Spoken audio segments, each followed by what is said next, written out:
అమ్ముకొని వ్యవసాయం చేసుకొని వ్యవసాయ భూమి అమ్ముకొని మన స్థాయికి తగినట్టు ఆర్టీల పేరు మీద ఆర్టీడీల పేరు మీద టేబుల్ కట్ చేసి ఇస్తున్నారు. అందరే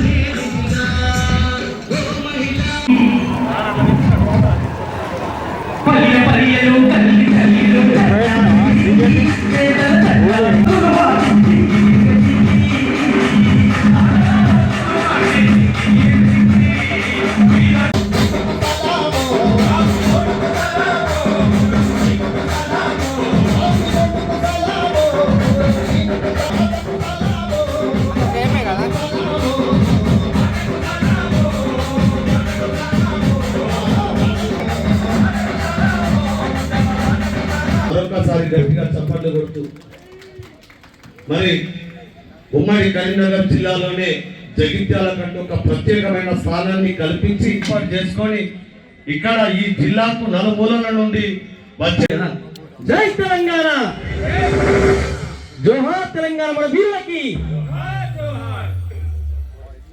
జన జాతరలో మన గీతం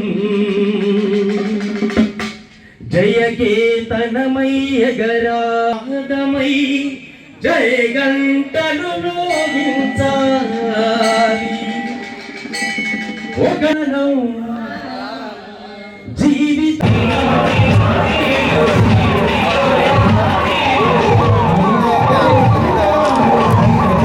టీచింగ్ హాస్పిటల్ అనేది మనం కన్స్ట్రక్ట్ చేసుకోబోతా ఉన్నాం.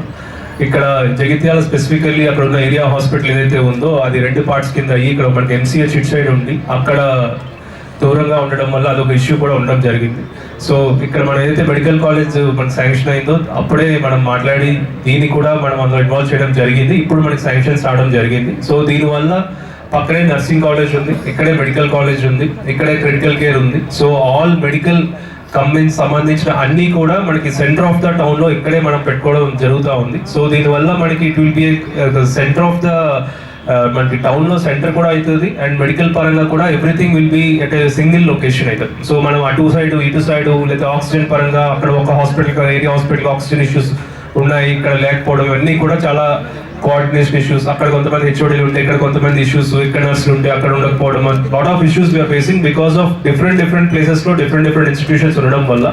So government came up with a comprehensive scheme of all involving all institutions at a single place. So దానిలో ఫైనల్ పార్ట్ కింద మనం ఇది మెడికల్ కాలేజ్ సంబంధించిన టీచింగ్ హాస్పిటల్ కూడా శాంక్షన్ చేసుకున్నాం జరుగుతూ ఉంది. So I request the executive agency, so already మనకి కొంత హాస్పిటల్ వర్క్స్ అవన్నీ కొంత లేట్ అవ్వడం మాట వాస్తవమే, బట్ ఇప్పుడు కాంట్రాక్టర్స్ అవన్నీ కూడా పేమెంట్స్ మన ఆనరబుల్ ఎమ్మెల్యే గారు మినిస్టర్ గారి పర్సూయెన్స్ తో పేమెంట్స్ కూడా రిలీజ్ అయినాయి. సో నెక్స్ట్ 4-5 months లో హాస్టల్స్ కూడా కంప్లీట్ చేస్తామని చెప్పి మనకి కాంట్రాక్టర్ గారు అండ్ వాళ్ళ ఎగ్జిక్యూటివ్ ఏజెన్సీ కూడా చెప్పడం జరిగింది. So I request the executive agency ఇంతే స్పీడ్ గా ఈ టీచింగ్ హాస్పిటల్ కూడా మీరు కంప్లీట్ చేసి వీలైనంత వేగంగా ఇది దీనిలోకి తీసుకొని రావాలని చెప్పి. అండ్ మోస్ట్ ఇంపార్టెంట్లీ మనకి క్రిటికల్ కేర్ కూడా బికాస్ ఆఫ్ మనకి 2 నేషనల్ హైవేస్ జిల్లా నుంచి పాస్ అవుతా ఉన్నాయి and most accidents happen in these national highways. So అక్కడ దగ్గర ఉన్న ఏరియా హాస్పిటల్ తీసుకెళ్ళడము లేదా దగ్గర ఉన్న ఇన్స్టిట్యూషన్ తీసుకెళ్ళడము, అక్కడి నుంచి కరీంనగర్ తీసుకెళ్ళడం, కొన్నిసార్లు కరీంనగర్ కూడా అవ్వకపోతే క్రిటికల్ కేర్ ప్రాపర్గా లేదంటే వరంగల్ హైదరాబాద్ పంపించాల్సిన కూడా జరుగుతూ ఉంది. బట్ వన్స్ మనకి critical care with fully equipped infrastructure and staff including doctors nurses అంతా కూడా మనం ఇక్కడ స్టార్ట్ చేయబోతా ఉన్నాం. సో జిల్లాల మొత్తంలో ఎక్కడైనా కూడా any accidental issues, any immediate emergency issues, any immediate operations ఏమైనా ఉన్నా కూడా మనకి క్రిటికల్ కేర్ కూడా ఇక్కడే ఉంది and it is part of the entire medical infrastructure also. So these 2 issues మనకి దీనివల్ల సాల్వ్ అవుతా ఉన్నాయి. తర్వాత మనకి సెంట్రల్ మెడిసిన్స్ అదే సెంట్రల్ డ్రగ్ స్టోర్ కూడా మనం ఇక్కడే పెట్టుకోవడం జరిగింది. ఇంతకు ముందు ఏంటంటే కరీంనగర్ లో ఉండేవి. సో మనకి ఎటువంటి ఎక్కడ మెడిసిన్స్ కావాలన్నా ఎటువంటి పిఎస్సి యూపీఎస్సి లేకపోతే సబ్ సెంటర్స్ లో మెడిసిన్. ఈరోజు ఒక శాసనసభ్యునిగా 2వసారి జగిత్యాల ప్రజలు గెలిపించిన తర్వాత ఒక డాక్టర్గా కూడా ఉండడం, అలాంటి నాకు ముఖ్య అతిథిగా గౌరవ మంత్రివర్యులు గారు పిలిపించుకొని ఈ కార్యక్రమాలు చేసే అవకాశాన్ని కల్పించినందుకు జగిత్యాల ప్రజలకు సదా రుణపడి ఉంటా అని చెప్పి ఈ సందర్భంగా తెలియజేస్తా ఉన్నా. ఒక గొప్ప అవకాశం. మానవ సేవనే మాధవ సేవ అంటారు. మానవ సేవనే మాధవ సేవ అంటాం. ఇంగ్లీష్లో అయితే service to God is service to humanity అంటాం. ఖురాన్లో చెప్తా ఉంటారని చెప్పి మా ముస్లిం సోదరులు చెప్తుంటారు, జో ఖిద్మత్ కరేగా గరీబ్కు ఉస్కో అల్లా కా దుఆ रहेगा. మరి ఆ రకంగా ఈ పేద ప్రజలకు వైద్యం అందించడానికి ఒక గొప్ప ఆసుపత్రి ఇక్కడ రావడం అనేది నిజంగా అదృష్టంగా భావిస్తాను. మరి గత ప్రభుత్వ హయాంలో 2022లో ప్రారంభించుకున్నాం. మాతా శిశు హాస్పిటల్ అప్గ్రేడ్ చేసుకొని అక్కడ ఫస్ట్ ఇయర్ సెకండ్ ఇయర్ సరిపోయేంత చేసుకొని జగిత్యాల పట్టణ నడిబొడ్డున రాష్ట్రంలో నాకు తెలిసి ఎక్కడ కూడా ఒక మెడికల్ కాలేజ్ హాస్పిటల్ ఇంత నడిబొడ్డున లేదు. అది కూడా 27 ఎకరాలు, 4 దిక్కుల రోడ్డు, ఆల్ 4 సైడ్స్, 4 దిక్కుల రోడ్ తోటి పేదవాడు బస్సు దిగగానే నడిచొచ్చే విధంగా మనం ఇక్కడ 650 పడకల ఆసుపత్రిని నిర్మించుకుంటున్నాం అని చెప్పి సందర్భంగా తెలియజేస్తున్నాం. మరి ఇప్పటికే 150 పడకలతోటి మదర్ అండ్ చైల్డ్ హాస్పిటల్ పైన ఒక బ్లాక్ కూడా నిర్మించుకున్నాం. ఈరోజు 50 పడకల క్రిటికల్ కేర్ బ్లాక్, అందులో యాక్సిడెంట్ అయిన వాళ్ళకు కావచ్చు, ప్రసూతికి వచ్చినప్పుడు సీరియస్గా ఉన్న వాళ్ళకు పైన ఉంది లేబరు స్పెషల్గా. అదేవిధంగా డయాలసిస్ బ్లాక్, ఇవన్నీ కూడా 23.5 కోట్లతోటి ఈ గౌరవ ముఖ్యమంత్రి రేవంత్ రెడ్డి గారి ప్రభుత్వం వచ్చిన తర్వాత వైద్య శాఖ మంత్రి గారు దామోదర్ రాజనరసింహ గారి ఆధ్వర్యంలో జిల్లా మంత్రి గారి లక్ష్మణ్ కుమార్ గారి సహకారంతో పూర్తి చేసుకొని ప్రారంభించుకున్న ఒక క్రిటికల్ కేర్ బ్లాక్. వెంటిలేటర్ అంటే ప్రైవేటు లేదా కరీంనగర్ అనకుండా ప్రభుత్వ ఆసుపత్రులనే అన్ని సదుపాయాలు అందిస్తున్నామని చెప్పి సందర్భంగా తెలియజేస్తుంది. మరి అదనంగా 150 మంది స్టూడెంట్స్ ఉండాలంటే నేషనల్ మెడికల్ కౌన్సిల్ రూల్స్ 650 పడకల ఆసుపత్రి ఉండాలి. మరి ఆనాడు మీరు గెలిపించిన నేను అప్పుడున్న ప్రభుత్వాన్ని కలిసి మాట్లాడి 150 పడకలు తెచ్చాం. సిరిసిల్ల కావచ్చు, నిర్మల్ కావచ్చు, చాలా చోట్ల కూడా అయితే 100 పడకలై, ఇంకా గద్వాల అట్లాంటి చోట్ల, భువనగిరి లాంటి చోట్ల 50 పడకల 50 సీట్లు, డాక్టర్స్ 50 సీట్లు 100 సీట్లకే ఉన్నాయి. అంటే కరీంనగర్లో 100 సీట్లు ఉంటే 400 పడకల ఆసుపత్రి వస్తుంది. 150 సీట్లు ఉండడం వలన ఇలా 650 పడకల ఆసుపత్రి మన పేదవాళ్ళకి ఇక్కడ వచ్చింది. సో ఆ గవర్నమెంట్ నామ్స్ ప్రకారం పేదవాళ్లకు వైద్యం అందాలి, ఈ విద్యార్థులకు ఎలాంటి నష్టం జరగకూడదని చెప్పి గౌరవ ముఖ్యమంత్రి గారు మన మెడికల్ కాలేజ్ పని ఆగిపోయిండే. మీరు కావాల్సిన గూగుల్ మ్యాప్లలో ఇవాళ రేపు చూస్తుంటారు. ప్రభుత్వం మారిన తర్వాత అప్పటికే దాదాపు 50 కోట్ల బకాయి ఉన్నదని చెప్పి కాంట్రాక్టర్ తట్టాబుట్టా చదువుకొని పోయింది. మరి గౌరవ ముఖ్యమంత్రి గారిని నేను, ఆనాటి ప్రభుత్వ శ్రీ అడ్లూరు లక్ష్మణ్ కుమార్ గారు ఇద్దరం కూడా ముఖ్యమంత్రి గారిని కలిసి మంత్రి గారిని పదే రిక్వెస్ట్ చేసి వెంటనే దాదాపు 43 కోట్ల రూపాయలు రిలీజ్ చేయిస్తే ఇవాళ ఆగిపోయిన పనులకు మనకు కనబడుతుంది. ఇప్పుడు ప్లాస్టింగ్ నడుస్తూ ఉంది, బయట మెడికల్ కాలేజ్కు సున్నాలు కూడా వేస్తూ ఉన్నారని చెప్పి సందర్భంగా తెలియజేస్తూ ఉన్నాం. మరి ఆ తర్వాత ఈ మొత్తం ప్రాంతానికి కూడా కేంద్ర బిందువుగా ఉన్న జగిత్యాల పట్టణ కేంద్రంలోని ఈ ఆసుపత్రి, మరి మరికొన్ని వసతులు అవసరం ఉన్నాయి. ఎప్పుడైనా మనకంటే పెద్దవాళ్ళు పదవిలో ఉన్న వాళ్ళప్పుడు తప్పకుండా ప్రజల పక్షాన నేను వారి దృష్టికి తీసుకురావాల్సిన అవసరం ఉంది. కాబట్టి మరి ప్రిన్సిపల్ గారు, సూపరింటెండెంట్ గారు కూడా చెప్పింది సార్, అంబులెన్సెస్ కొద్దిగా చెడిపోయినాయి. దాంతోపాటుగా ఒక సిటీ స్కాన్ మిషన్ అక్కడ ఉంది, మంచిగా ఉంది, కానీ ఇంకొకటి కూడా ఇంత పెద్ద హాస్పిటల్ కాబట్టి మంజూరు చేయించాలి. ఎంఆర్ఐ స్కాన్ ఒకటి. మా విద్యార్థులు కమ్యూనిటీ హెల్త్ అని ఉంటుంది, అంటే గ్రామాలలో వెళ్ళి తిరగాల్సి ఉంటుంది.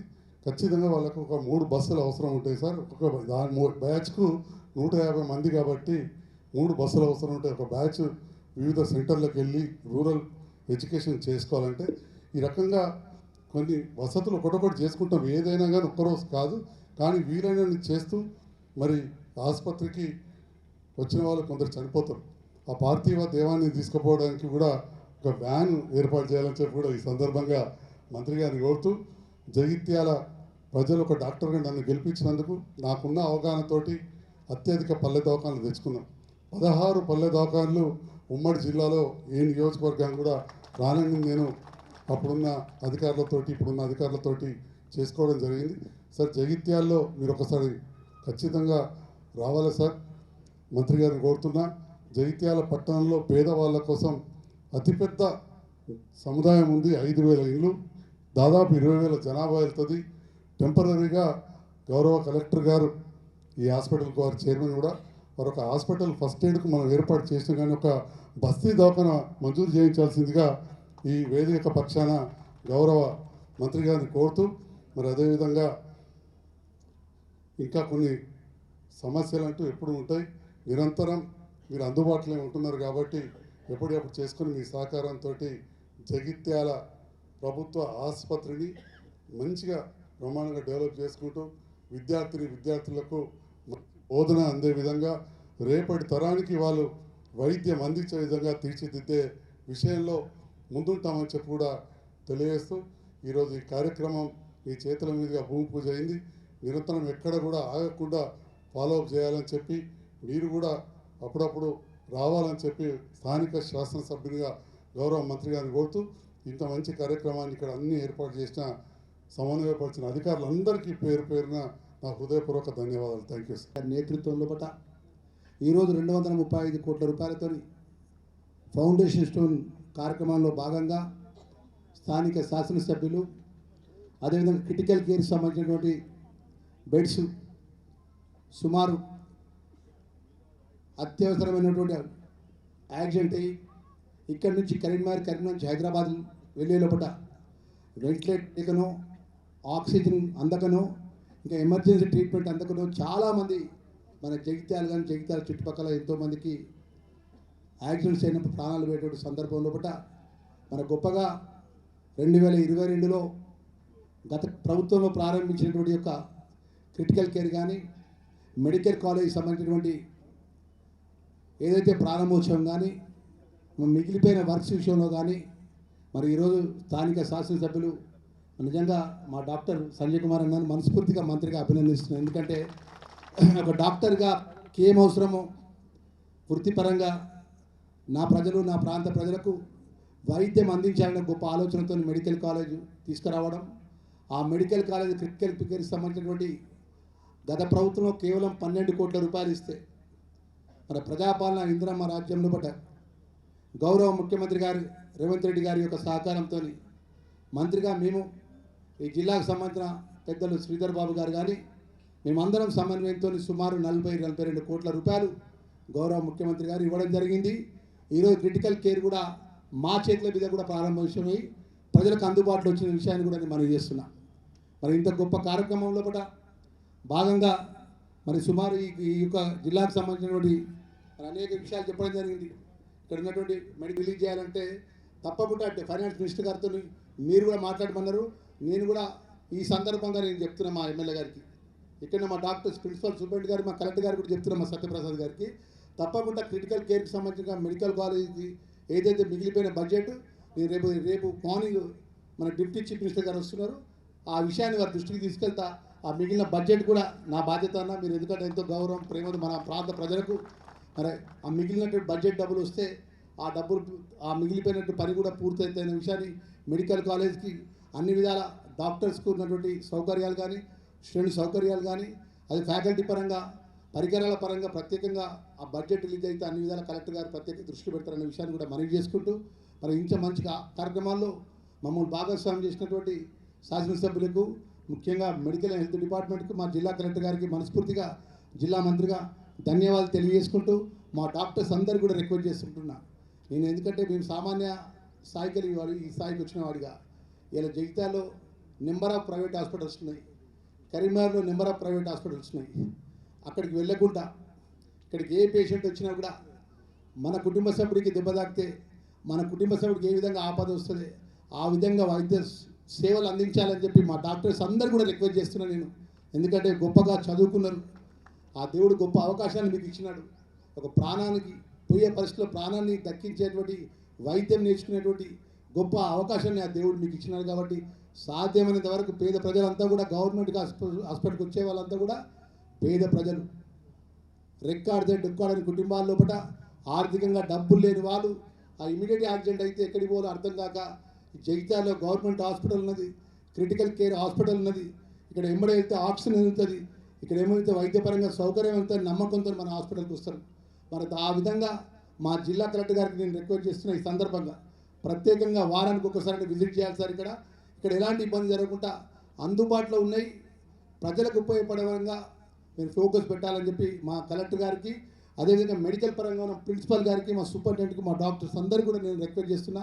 మన మంత్రిగా రాష్ట్ర ప్రభుత్వం ద్వారా మిగిలిపోయిన పనుల విషయంలో కూడా మా బాధ్యత, ఈ జిల్లా మంత్రిగా మేము 100% బాధ్యత తీసుకుంటాం. ఈ ప్రాంతానికి ఏదైతే మిగిలిపోయినట్టు వైద్యపరంగా బడ్జెట్ పరంగా ఏదున్నా కూడా రాష్ట్ర ముఖ్యమంత్రి గారి దృష్టికి తీసుకెళ్తాం. రాష్ట్ర ఫైనాన్స్ మినిస్టర్ గారు ధర్మపురికి వస్తున్నారు, వారి దృష్టి కూడా తీసుకెళ్తానన్న విషయాన్ని మరొకసారి నేను మనవి చేసుకుంటూ, గ్రామీణ ప్రాంతానికి చుట్టుపక్కల సుమారు 90% రైతు ఆధారిత కుటుంబాలు, మరి వారికి మెడికల్ పరంగా మీరు కరెక్ట్గా గైడ్ చేసి మంచి ట్రీట్మెంట్ అందియాలని మరొకసారి కోరుకుంటూ, ఈరోజు సెంట్రల్కి సంబంధించినటువంటి ఏదైతే మెడికల్ ఇక్కడ పెద్ద ఎత్తున రావడం విషయం చెప్తున్నాను. సెంట్రల్ డిపార్ట్మెంట్ సార్ డ్రగ్స్ సంబంధించినటువంటి గతంలో మనకి డ్రగ్స్ కావాలంటే మనకి ఇబ్బంది అవుతుంది. హైదరాబాద్ ఇన్నింటి పెట్టాలి, ఇన్నింటి పెడితే కరీంనగర్కి వచ్చి కరీంనగర్కి తీసుకొచ్చే పరిస్థితి ఉండే. ఇక్కడ ఉన్నటువంటి సెంట్రల్ డ్రగ్స్కి సంబంధించిన విషయాల్లో కూడా నేను కలెక్టర్ గారికి చెప్తున్నాను, ఎమ్మెల్యే గారికి చెప్తున్నా, అన్న మన మెడికల్ హెల్త్ మినిస్టర్ గారు ప్రత్యేకంగా మాట్లాడదాము. మన ప్రాంతానికి ఎంతైతే డ్రగ్స్ అవసరం ఉన్నాయో ఈ గ్రామీణ ప్రాంతం ఉన్నటువంటి ప్రాథమిక ఆరోగ్య హాస్పిటల్కి సంబంధించిన అనేక ఎక్విప్మెంట్ పంపించే విషయంలో పట్ల, డ్రగ్స్ పంపించే విషయంలో పట్ల ప్రత్యేకంగా దృష్టి పెడదాము. దానికి సంబంధించినటువంటి ఏదైతే ఇక్కడ ఇబ్బంది జరగకుండా హైదరాబాద్ లెవెల్లో డ్రగ్స్కు సంబంధించిన ప్రతి ఒక్క మెడిసిన్ ఏ విధంగా అందుబాటులో ఉంటుందో ఆ విధంగా ఇక్కడ ప్రజలకు కూడా ప్రత్యేకంగా అన్ని మెడిసిన్స్ అందుబాటు వచ్చే విధంగా మనం ప్రత్యేక దృష్టి పెడదామనే విషయాన్ని మనవి చేసుకుంటూ, మరి డిజేబుల్ శాఖ మంత్రిగా మన ఓల్డ్ ఏజ్ సంబంధించిన సుమారు 1,50,00,000 రూపాయలతో ఓల్డ్ ఏజ్ యొక్క ఆశ్రమాన్ని కూడా ఇప్పుడు ప్రారంభిస్తున్న విషయాన్ని కూడా మనవి చేసుకుంటూ, మరొకసారి మా డాక్టర్స్కు, అదేవిధంగా బోధన చేస్తున్నటువంటి ఆ యొక్క ఏదైతే ప్రొఫెసర్స్కు, మా ప్రిన్సిపల్ గారికి, మా సూపరింటెండెంట్ గారికి, మా సోదరిమణి గారికి, అదేవిధంగా మా సత్యప్రసాద్ కలెక్టర్ గారికి, మా ఇంజనీరింగ్ డిపార్ట్మెంట్ అందరికీ కూడా, మెడికల్ పరంగా ఇంజనీరింగ్ డిపార్ట్మెంట్ వారందరికీ కూడా నేను మనస్ఫూర్తిగా ధన్యవాదాలు తెలియజేసుకుంటూ, మా పాత్రికేయ మిత్రులందరికీ నమస్కారం తెలియజేసుకుంటూ, థ్యాంక్ యూ వెరీ మచ్ అండి.